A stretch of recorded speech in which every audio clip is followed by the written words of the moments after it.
السلام علیکم ورحمۃ اللہ وبرکاتہ۔ بسم اللہ الرحمن الرحیم۔ عزیز طلباء، ابتدا میں ہم نے جب جواہر المنطق کو شروع کیا تھا تو ہم نے یہ بات وہاں واضح کی تھی کہ منطق کا موضوع جو ہے وہ معرف اور حجت ہے، یعنی وہ معلومات تصوریہ جو مجہولات تصوریہ تک پہنچا دے، اور وہ معلومات تصدیقیہ جو مجہول تصدیقی تک پہنچا دے۔ وہ معلومات تصوریہ جو مجہول تصوری تک پہنچائے اس کو معرف کہا جاتا ہے، اور وہ مجہولات تصدیقی، وہ معلومات تصدیقی جو مجہول تصدیقی تک پہنچائے اسے حجت کہا جاتا ہے۔ یہ بات ہم نے ابتدا میں بیان کی تھی، اور یہی دونوں منطق کے موضوع کہلاتے ہیں۔ اب آج کے بیان میں ہم حجت اور اس کے قسموں کو پڑھیں گے، جو سمجھ لیجئے منطق کے اندر، منطق میں ریڑھ کے ہڈی کے مانند ہوتی ہیں۔ فرماتے ہیں حجت کا بیان، حجت وہ معلومات تصدیقی ہے جس سے مجہول تصدیقی حاصل ہو۔ وہ کیسے؟ جیسے ہم نے آپ سے کہا کہ عالم جو ہے، دنیا جو ہے، یہ بدلنے والی ہے۔ العالم متغیر، عالم متغیر ہے، مطلب دنیا بدلنے والی ہے۔ وکل متغیر حادث، اور ہر بدلنے والی شے وہ حادث ہوتی ہے۔ تو ہم نے دو معلومات کو اکٹھا کر کے ایک نئے مجہولات کو ہم نے حاصل کیا۔ عالم المتغیر، کل متغیر حادث، فالعالم حادث، تو دنیا حادث ہے۔ اسی طریقے سے ہم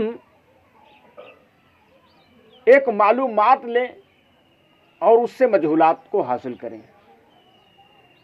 ہم کسی کتاب کو اپنے استاد صاحب کے پاس لے کر جائیں اور پڑھیں، تو بھائی ظاہر سی بات ہے جو کتاب آپ لے کر گئے ہو پڑھنے کے لیے وہ آپ کے معلومات میں نہیں ہے، آپ مجہول ہیں، اور جس کتاب کو لے کر گئے ہو اس معاملے میں بھی آپ مجہول ہیں، لیکن جس کے پاس آپ پڑھنے گئے ہو وہ معلوم ہے۔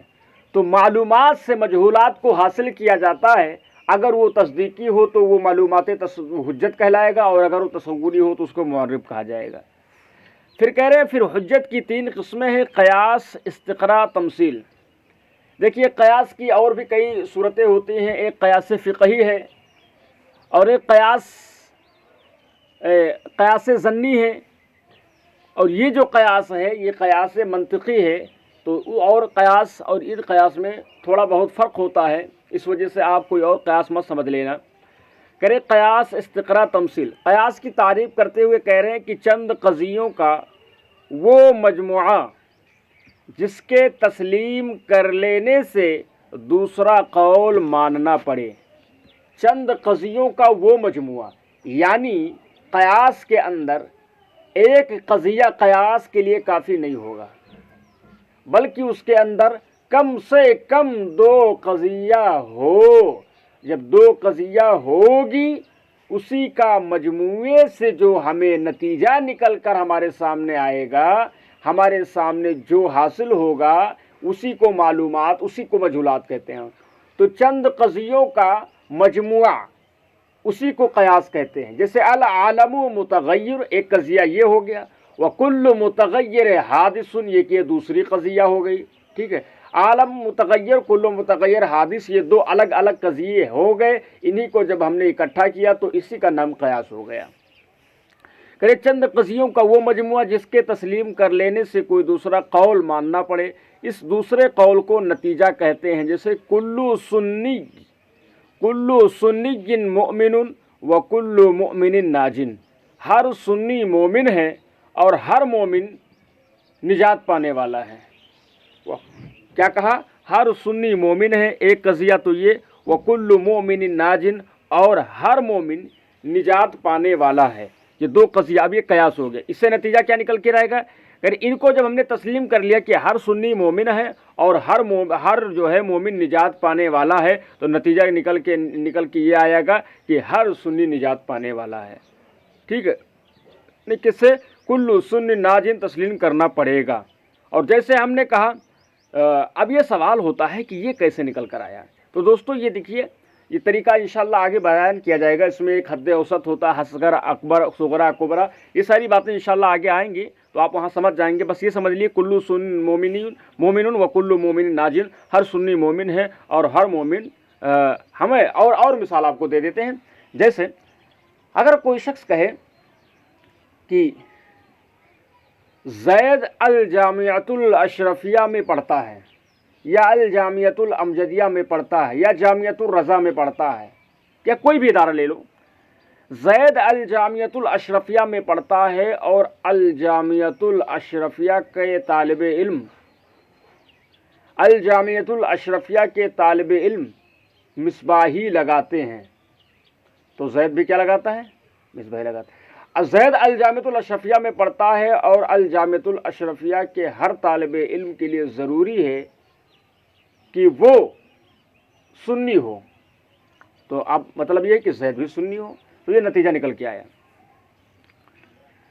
کرے کلو سنی ناجن و تسلیم کرنا پڑے گا۔ اور جیسے کہ قرأ القرآن المجید زید میں زید فاعل ہے، قرأ القرآن المجید زید، کیونکہ زید نے قرآن مجید پڑھا تو اس مثال میں زید فاعل ہے، وکل فاعل مرفوع، اور ہر فاعل جو ہوتا ہے وہ مرفوع ہوتا ہے، ٹھیک ہے، تو فزید مرفوع، تو زید بھی مرفوع ہوگا۔ کیا کہا انہوں نے؟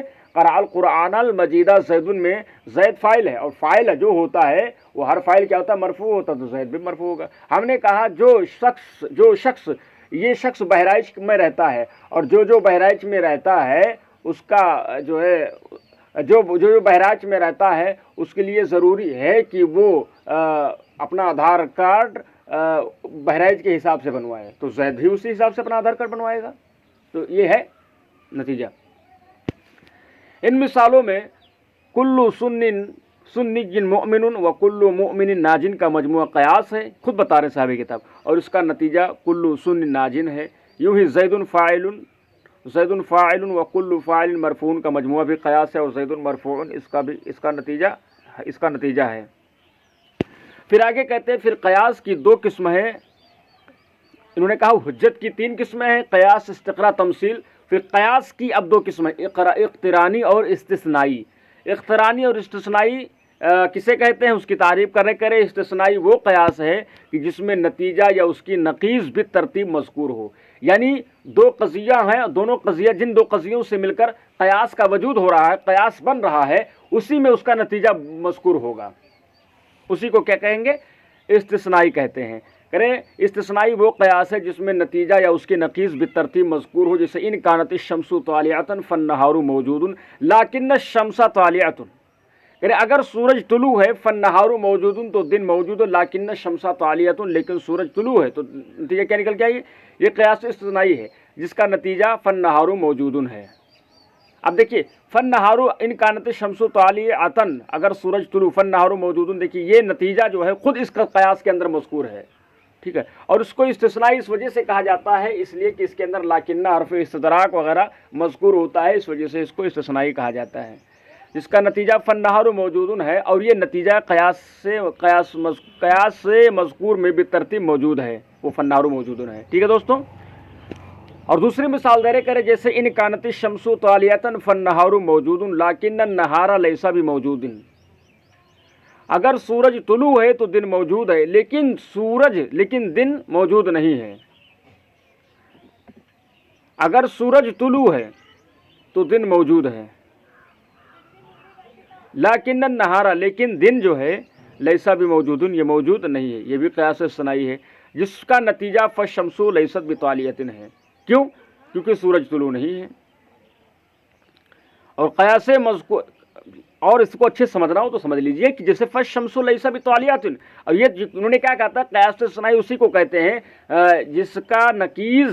جس کا نتیجہ یا نقیض نتیجہ قیاس میں مذکور ہو۔ تو یہاں پر دیکھیے ان کانت الشمس طالعۃ فالنہار موجود، اگر سورج طلوع ہے فل لیسا لیکن اگر سورج طلوع تو دن موجود ہے، لیکن دن موجود نہیں ہے، یہ قیاس استثنائی ہے جس کا نتیجہ فالشمس لیس بطالیۃ، اب یہ قیاس مذکور میں اس نتیجہ کی نقیض الشمس طالیۃ موجود ہے، یعنی اس نتیجہ کی نقیض الشمس طالیۃ موجود ہے، تو دن موجود، فالشمس لیس بطالیۃ، سورج طلوع نہیں، اس کا نقیض کیا ہوگا؟ سورج طلوع ہے، فالشمس طالیۃ ہے نا اس میں۔ اقترانی کہہ رہے ہیں، اقترانی وہ قیاس ہے جس میں نتیجہ یا اس کے نقیض بالترتیب مذکور نہ ہو، نہ نقیض مذکور ہو، نہ نتیجہ مذکور ہو، نہ نتیجے کی نقیض مذکور ہو۔ جیسے زید انسان، زید انسان ہے، وکل انسان حیوان، اور ہر انسان حیوان ہے، یہ قیاس اقترانی ہے جس کا نتیجہ نکل کے آیا زید حیوان، زید حیوان ہے۔ تو اب یہاں پر دیکھیے زید حیوان، یہ اس کے اندر زید انسان بھی ہے، کلو ہے انسان حیوان بھی ہے، لیکن زید حیوان صراحت کے ساتھ یہاں پر ذکر نہیں ہے۔ تو جس قیاس کے اندر نتیجہ یا نقیض نتیجہ مذکور نہ ہو اسی کو قیاس اقترانی کہتے ہیں۔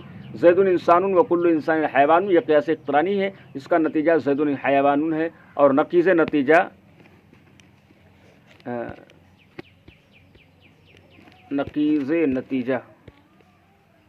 لیسا بحیوان ہے۔ اس قیاس میں ان دونوں میں سے کوئی بھی ترتیب مذکور نہیں ہے۔ پھر قیاس اقترانی کی دو قسمیں انشاءاللہ تعالیٰ کل یہاں سے ہم پڑھیں گے۔